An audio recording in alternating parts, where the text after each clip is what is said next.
आज ही Doubtnut app download करें। Doubtnut पर होगा अब आपके सभी मैथ्स, केमिस्ट्री, फिजिक्स और बायोलॉजी डाउट्स का सफाया। बस अपने क्वेश्चन की फोटो खींचो, उसे क्रॉप करो और तुरंत वीडियो सोल्यूशन पाओ। Download now. हेलो फ्रेंड्स, हमें यहाँ एक गद्यांश दिया गया है। इस गद्यांश को पढ़कर हमें दिए गए प्रश्न के सही उत्तर का चयन करना है। तो आइए हम पढ़ते हैं अपने गद्यांश को। दुख के वर्ग में जो स्थान भय का है वही स्थान आनंद वर्ग में उत्साह का है। भय में हम प्रस्तुत कठिन स्थिति के नियम से विशेष रूप से दुखी और कभी कभी उस स्थिति से अपने को दूर रखने के लिए प्रयत्नवान भी होते हैं। उत्साह में हम आने वाली कठिन स्थिति के भीतर साहस के अवसर के निश्चय द्वारा प्रस्तुत कर्म सुख की उमंग से अवश्य प्रयत्नवान होते हैं। उत्साह में कष्ट या हानि सहने की दृढ़ता के साथ साथ कर्म में प्रवृत्ति होने के आनंद का योग रहता है। साहसपूर्ण आनंद की उमंग का नाम उत्साह है। कम सौंदर्य के उपासक ही सच्चे उत्साही कहलाती हैं। जिन कर्मों में किसी प्रकार का कष्ट या हानि सहने का साहस अपेक्षित होता है उन सब के प्रति उत्कंठापूर्ण आनंद उत्साह के अंतर्गत लिया जाता है। कष्ट या हानि के भेद के अनुसार उत्साह के भी भेद हो जाते हैं। साहित्य मीमांसकों ने इसी दृष्टि से युद्ध वीर, दानवीर, दयावीर इत्यादि भेद किए हैं। इनमें सबसे प्राचीन और प्रथम युद्ध वीरता है, जिसमें आघात, पीड़ा क्या मृत्यु तक की परवाह नहीं रहती। इस प्रकार की वीरता का प्रयोजन अत्यंत प्राचीन काल से पड़ता चला आ रहा है, जिसमें साहस और प्रयत्न दोनों चरम उत्कर्ष पर पहुंचते हैं।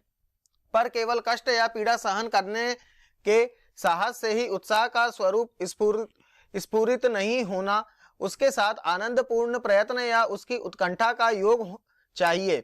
बिना बेहोश हुए भारी फोड़वा चिराने को तैयार होना साहस कहा जाएगा, पर उत्साह नहीं। इसी प्रकार चुपचाप बिना हाथ पर हिलाए घोर प्रहार सहने के लिए तैयार रहना साहस और कठिन से कठिन प्रहार सहकर भी जगह से न हटना धीरता कही जाएगी।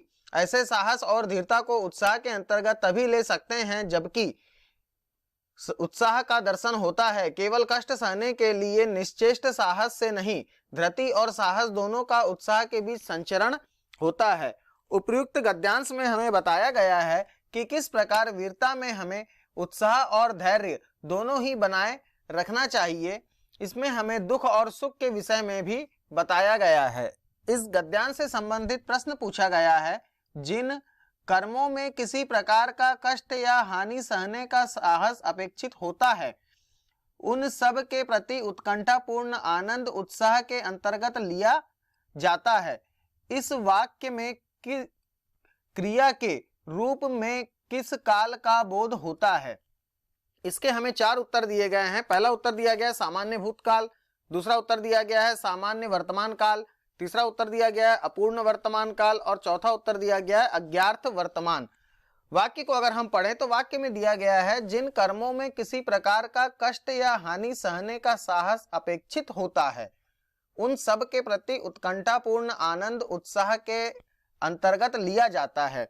इन वाक्यों में अगर या इस वाक्य में हम देखते हैं तो है शब्द का प्रयोग किया गया है जो कि वर्तमान काल की स्थिति को बताता है। इस प्रकार हमारे प्रश्न का सही उत्तर होगा सामान्य वर्तमान काल।